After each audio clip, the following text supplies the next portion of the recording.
नमस्कार, मैं हूं आपके साथ उमा पाल और आप देख रहे हैं स्टार न्यूज प्लस। आइए अब रुक करते हैं आज की खबरों की ओर। तब तक बने रहें स्टार न्यूज प्लस पर मेरे साथ।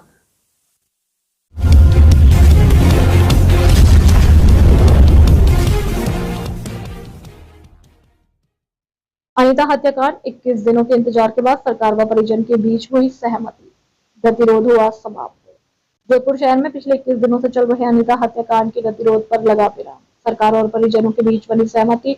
परिजनों की मांगों को लेकर 21 दिनों से चला आ रहा धरना हुआ समाप्त। कल 4 प्रमुख मांग पर हुआ समझौता। सहमति बनने के बाद परिजनों ने धरना समाप्ति की घोषणा कर दी। धरना खत्म होने के 2.5 घंटे बाद अनिता चौधरी के परिजनों द्वारा अनिता के शव को शिवाची गेट अग्रवाल स्वर्गाश्रम पर अंतिम संस्कार किया। पिछले 20 दिनों से अंतिम संस्कार को लेकर गतिरोध जारी था। पुलिस और परिजनों के बीच मांग को लेकर सहमति नहीं बन रही थी। दूसरी ओर शहर के जनप्रतिनिधियों द्वारा स्थानीय स्तर पर इस मामले को लेकर दिलचस्पी नहीं दिखाई।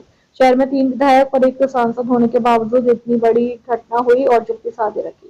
जाट समाज व नागौर से सांसद RLP सुप्रीमो हनुमान बेनीवाल ने आगे आकर इस मामले में मध्यस्थता करते हुए 20 घंटे में अनिता चौधरी हत्याकांड मामले को लेकर चल रहे गतिरोध को समाप्त किया। इन प्रमुख मांगों पर सहमति बनी। सरकार के प्रतिनिधि के तौर पर ओसिया विधायक भैराराम सिलोई ने बताया कि सरकार इस मामले की जांच के लिए CBI को सौंपने की अनुशंसा करेगी। मृतक अनिता चौधरी के परिजनों का 50 लाख रुपए का मुआवजा देगी। DCP पश्चिम राजर्षि राजवर्मा व सरदारपुरा CI दिलीप सिंह शेखावत को लाइन हाजिर किया जाएगा। स्टार न्यूज प्लस के लिए राजस्थान के जोधपुर से स्टेट हेड नवीन शर्मा की रिपोर्ट। विगत 20 दिनों से अनिता चौधरी की जिस तरह निर्मम हत्या की गई, उससे पूरा राजस्थान दहल गया और जिस तरह शव के टुकड़े टुकड़े करके दफनाया गया और परिजन लगातार 20 दिन से पहले एम्स के बाहर धरना देने का प्रयास किया, वहां इनको नहीं देने दिया गया। फिर वहां गए आपके भगत की कोठी, वहां से इनको हटा दिया। तो वीर तेजाजी मंदिर कुड़ी भक्ताश्री के अंदर जो पिछले कई दिन से बैठे हैं, और दुर्भाग्य की बात है कि दिवाली भी इन लोगों ने यहाँ पे मैं जो तमाम टीम है यहाँ जो इसको लेके न्याय के लिए लड़ाई लड़ रही है, इनको तो मैं धन्यवाद दूंगा कि, और परिजनों को भी धन्यवाद इस बात का, अनिता जी के पति मनमोहन जी और उनके बेटे को, कि हिम्मत और हौसले के साथ इन्होंने लड़ाई लड़ी। और इस लड़ाई का ही परिणाम है कि राजस्थान की सरकार ने इनकी बात सुनी। हम सब के संघर्ष का ही परिणाम है हम सब लोगों के, कि भाई इस मामले के अंदर मोटा मोटा इनकी जो मांग थी कि एक बार इसकी सारी परतें खुलनी चाहिए। इसमें कई लोग और आ रहे हैं, क्योंकि एक व्यक्ति अकेला इस तरह शव के टुकड़े करके नहीं कर सकता, और वहां ब्लड नहीं मिले, सारा कुछ नहीं हो, तो इसमें कहानी अलग नजर आ रही है। और कहानी जो आ रही है उसमें कई सफेद पोश लोग भी पीछे नजर आ रहे हैं। तो इसके लिए CBI जांच करे, ये प्रमुख डिमांड थी कि मामला CBI को जाए, CBI जांच करे। दूसरी डिमांड इनकी थी कि यहाँ कुछ SHO DCP के बारे में इनकी डिमांड थी, भाई इनके रहते हुए काम ठीक नहीं हुआ या मुलजिम टाइम पे नहीं मिल, जो इनकी बात थी। दूसरा मुद्दा इनका ये था पुलिस अधिकारियों का।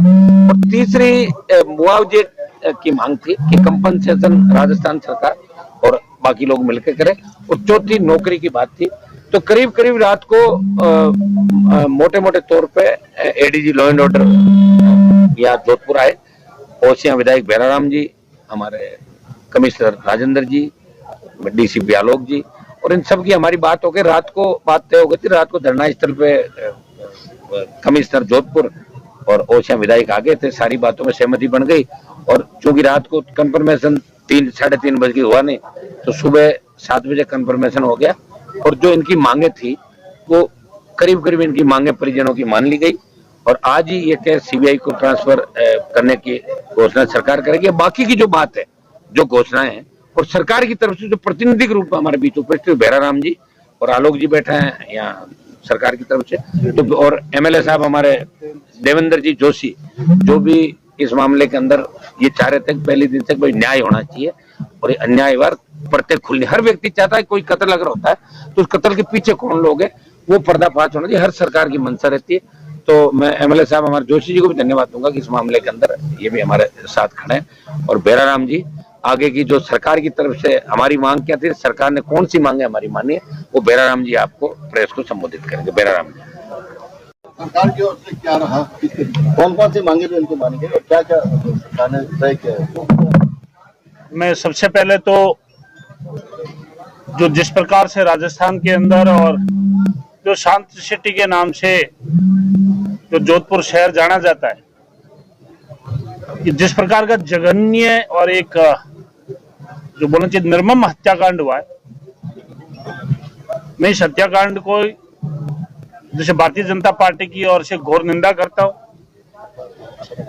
जिस प्रकार से एक मानव शरीर के उनको काट काट कर टुकड़ों के अंदर जो विभत्स्य दृश्य है जिसको बोलिए आम आदमी देख नहीं सकता, इस प्रकार की घटना का एक सभ्य समाज में कहीं पर भी कोई जगह नहीं है। और इस घटनाक्रम का 36 की 36 कौम घोर निंदा करता है और भविष्य के अंदर भी इस प्रकार की घटना न हो। मैं आपके सभी चैनलों के माध्यम से और सभी समाज के 36 कौम से इस बात का मैं जो निवेदन करूंगा कि हमेशा अपने बच्चों को, अपने परिवार को घर के अंदर अच्छे संस्कार दिए जावे।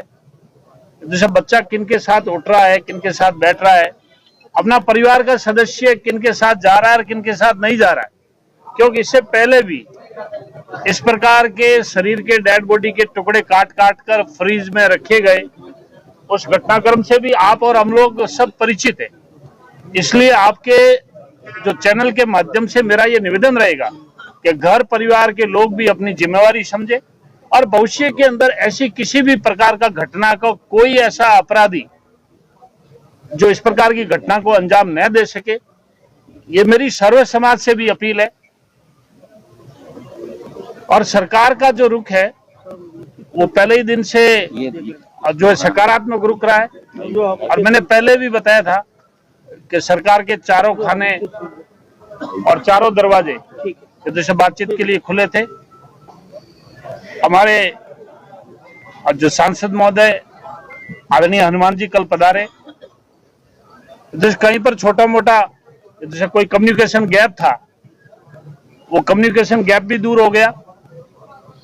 हमारे आदरणीय देवेंद्र जी जोशी साहब भी मौजूद है।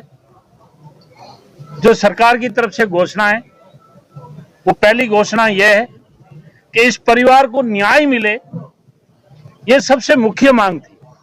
और इस मुख्य मांग पर मैं आदरणीय भजनलाल जी को और हमारी सरकार को धन्यवाद देता हूं कि इस मांग को मान लिया गया है। आज ही ये केस सीबीआई को ट्रांसफर किया जाता है। स्टेट गवर्नमेंट आज ही रिकमेंडेशन कर देगी। ये पहली घोषणा है। दूसरी घोषणा यह है कि इस परिवार को जो सरकार की तरफ से जो प्रतिकार राशि जो मिलेगी, और आदरणीय हनुमान जी, हम लोग और सर्व समाज के 36 कौम के लोग, हम लोग जैसे लगभग 51 जो लाख रुपए की सहायता इस परिवार की करेंगे। और तीसरी घोषणा, जो यहाँ के डीसीपी साहब है वो अभी हाल फिलहाल उनको यहां से रवाना कर रहे हैं, और अन्य भी कोई भी अधिकारी जो इस जो प्रकरण में कहीं पर ढिलाई या कहीं पर लापरवाही यदि रखी गई है, तो एक जो संभागीय स्तर पर एक कमेटी बन रही है, वो संभागीय स्तर की कमेटी जांच कर लेगी। उसमें कोई भी अधिकारी जो दोषी होगा, वो कमेटी जांच कर वो कमेटी अपनी रिपोर्ट देगी। और इसके साथ में जो सीआई सरदारपुरा है, उनको वहां थाने से हटाकर ये पुलिस लाइन में भेजा जाएगा, जिससे कहीं पर किसी भी प्रकार की जांच कोई प्रभावित नहीं हो।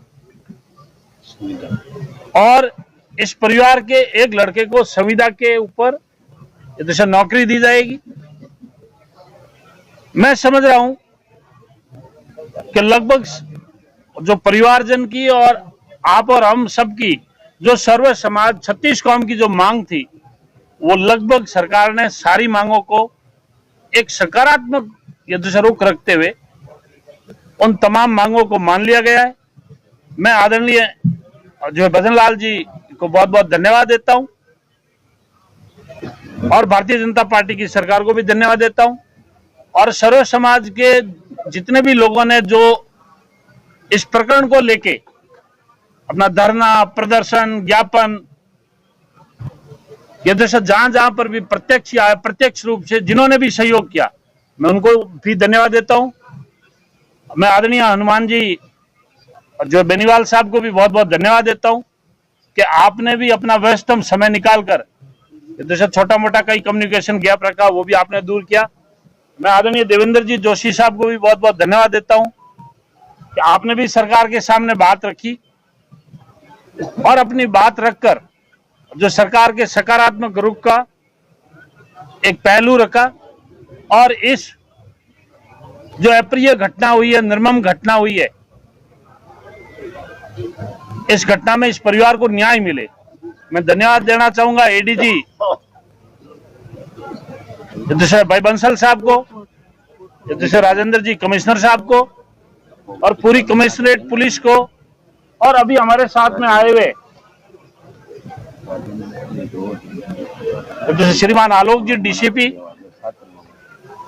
इनका भी शुरू दिन से ही, पहले ही दिन से इनका बहुत ही सकारात्मक रुख रहा और आज ये शांतिपूर्वक और सभी मांगों को मानते हुए इस धरने का हम आज ऐसा समाप्ति की घोषणा कर रहे हैं। और आपके चैनलों के माध्यम से मैं सब राजस्थान की जनता की